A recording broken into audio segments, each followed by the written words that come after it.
సంప్రదాయాల పండుగ సంక్రాంతికి తెలుగు లోగిళ్లు రంగవల్లులతో పాటు బొమ్మల కొలువులతోనూ కలకలలాడుతున్నాయి. బొమ్మల కొలువులో పురాణ ఘట్టాలను జ్ఞప్తికి తెచ్చేలా బొమ్మల్ని అమర్చడం అనాదిగా వస్తున్న వేడుకను విజయవాడలోని ఓ మహిళ తన ఇంట్లో బొమ్మలతో త్రిలోకాలను ఏర్పాటు చేసి మురిసిపోయింది. 64 కళలు వివరించేలా ఏర్పాటు చేసిన ఆ బొమ్మల కొలువు విశేషాలేంటో మనము ఇప్పుడు చూద్దాం.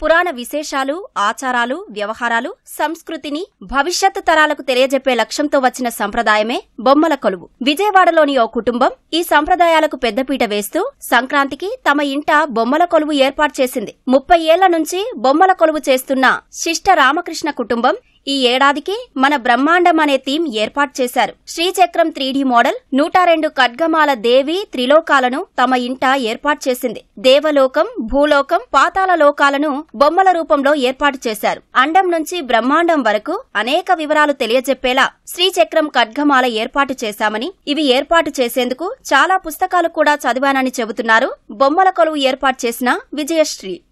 నేను ఈ బొమ్మల కొలువు అనేది ప్రతి ఏటా సంక్రాంతికే పెడతానండి. 64 కళలు చాలా మందికి మనకు తెలియదండి.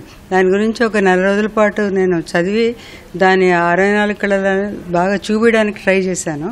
సో దాంట్లో ఏం కళలు ఉన్నాయనేది కూడా చాలా వివరంగా నేను చూపించాను. అసలు ఇవన్నీ చేయడానికి రీజన్ కూడా ఏంటంటే ఈ మైథాలజీ పెట్టాం, మన నెక్స్ట్ జనరేషన్కి ఇది ఎడ్యుకేషన్ అనేది ఫార్వర్డ్ అవుతుందని.